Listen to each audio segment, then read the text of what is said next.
Hello and welcome to Friday's channeled reading, April 4th, 2025. I'm Maureen Frank, the Mandala Lady. And today I want to call in our teams of guides and angels with the intention of receiving whatever insight and guidance is in our best interest to receive at this time. And I'm actually going to ask them if there's a particular topic that or area that they're wanting us to focus on. No, just they just say, just listen to what we have to say. Okay, I just was going to give you the option. All right, let's see what. Um, okay, I don't know how to describe this, so I am going to draw this. There's an orb that's being held up by like a tripod kind of thing. Let's see.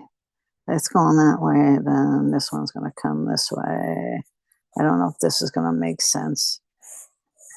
Don't mind my mumbling here. Okay, so it's like a crystal ball or something, and crystal like a ball, and then there's like these three legs that are holding it up. So that's what we're starting with. Is it a crystal ball? Okay, no, it's not. So we'll remove that.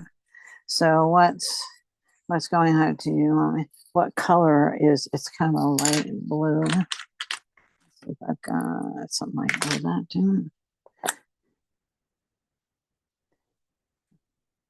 It's kind of like this light blue.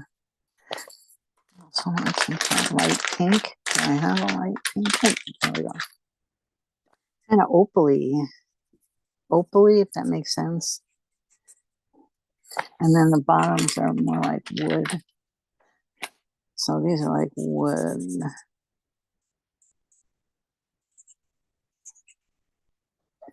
All right, put that. Sorry, I need to make that darker under here. Nope, that's not dark enough. Oh, don't. Sorry, I talk to myself as I do things like this. So okay, and then some kind of shadow underneath here. Okay. Oh, you want a pink tablecloth? Okay, I can do pink tablecloth. Okay, so it's like on this table. All right. That's what kind of came. So there's like this blue and pink orb, these wooden posts that are holding it up, or pegs, whatever, and on a pink tablecloth. And this brown is meant to be the shadow. All right, so where do we go from here?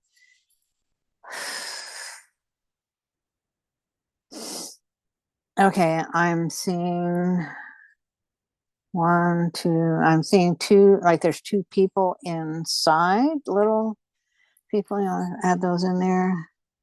They're holding. Oh no, the pencil doesn't want to work. Give me a different pencil.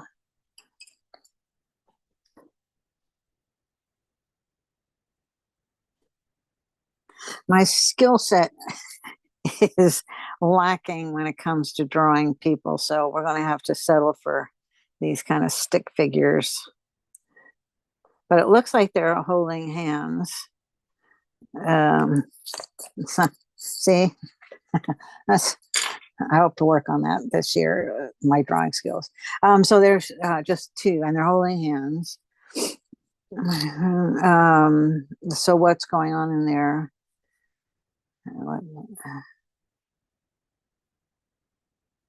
Okay, they're all right. They're ice skating.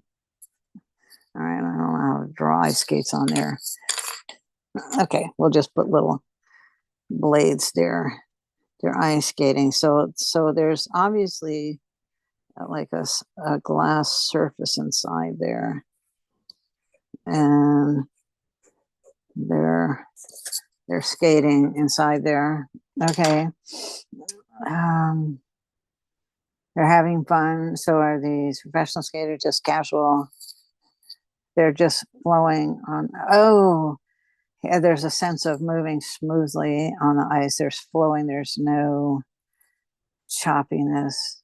All right, so what happens next?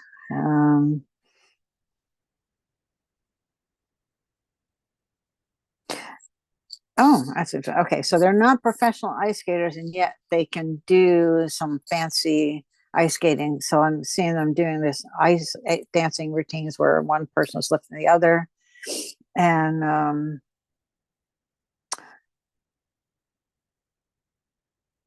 oh, is that a key part? Okay, so the thing is, there's no audience.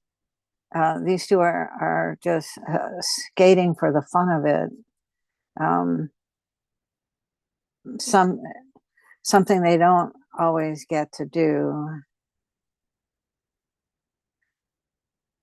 I see. Okay.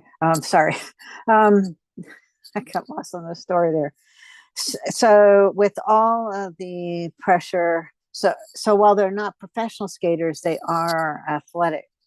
So would they be considered like Olympic skaters? Okay, so they're amateur athletes that are the caliber of Olympic athletes. Okay, and they're just dancing for the fun of skate ice dancing for the fun of it. There's no audience.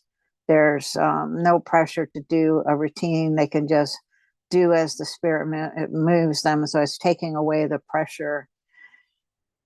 Oh, that's kind of in line with something I read. Was that this morning? Yeah, I read this morning about um, to create an ugly piece of art or craft just just for the fun of it, just to make an ugly, crappy looking, just to kind of break through to whatever is stopping us from doing this creative activity. But that's directed towards me. But with this reading, there it's just geared towards those who are whatever you're doing that's professional or high skilled based, that is usually high pressure or can be, that people are paying attention or watching you, or there are certain standards you have to meet, which sometimes cuts into the joy of what you really love to do. So the other image I'm getting is like top notch chef who in the kitchen, they're at the restaurant has got high ratings, and so it's a very popular, it's an elitist type restaurant, but they're expected to always make things a certain way, and the staff has to follow certain standards. So the chef is somewhat limited in they may be in a position where trying out new things may not be encouraged. And so is that the essence? So the essence of this reading is about doing what you love to do, releasing any high standards, to do it for the fun of it. So like for me to create a piece of art that has no intention of being sold, it's not commissioned, it's not intended for anything except to just create a painting for the sheer joy of it. I'm curious as to why. I understand the message. Is there anything to add? That I'm just curious why why this the significance of the symbolism here. Okay, so by being they're always in the public eye. They're up high off the table, so they're this high standard. They're put up on a pedestal. Um, you know, if for instance, okay, yeah, kind of along the chef line, but this is a pastry. So if you're somebody who decorates cakes and does some beautiful cakes that always gets praise, is try and just make an ugly one just for the fun of it. I don't know what that's going to look like. That's up to you. So, yeah, it, it essentially the message is do what you love to do, for the fun of it, letting go of the outcome. Yeah, I guess we have to some let go of the outcome. It's not about being perfect. It's not about like if it's something that you normally would sell. It's not about selling it or worrying about whether it's good enough for that other people would buy it. It's really about doing it for the sheer joy of it. Because I think we as a society and our culture, we're so Western culture anyway, we're so money oriented, so capitalistic oriented that um, that that we feel like we have to make something that needs to be sold or have a purpose or a specific outcome when we've forgotten how to just do it for the fun of it, just and even mess it up just because you can. And and and you might be amazed because I've done this. um where is that? It's over here. Hold on just a second. I'm going to take my headset off.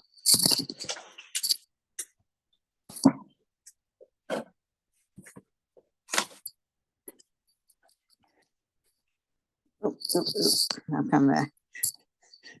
So a couple of years ago, I had this idea of it was kind of I kind of wanted to break through. I was kind of hit a stone wall, or I couldn't move forward. I was stuck. I just didn't know what else to do. So I decided I was just going to purposely make an ugly painting, and not only that, I was going to do it with my non-dominant hand. So in my case, the left hand.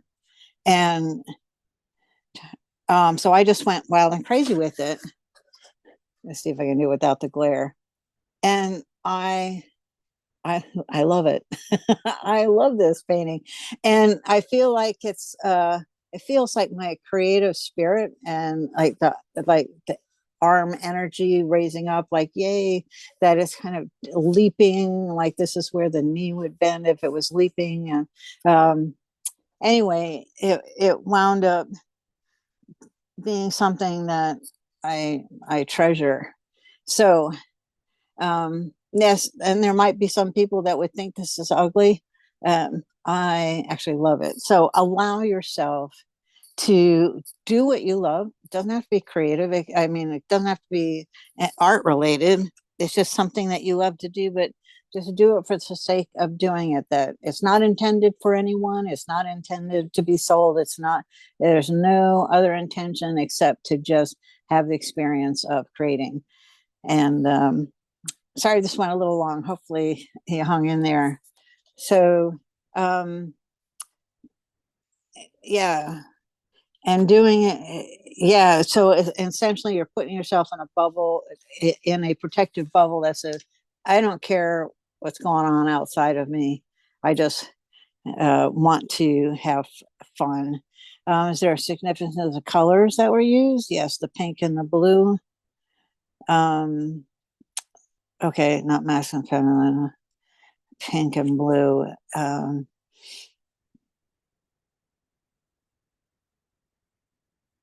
There's what is the significance of the pink and blue?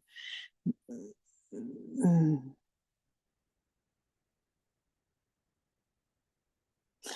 Oh, well, these shades are usually baby colors.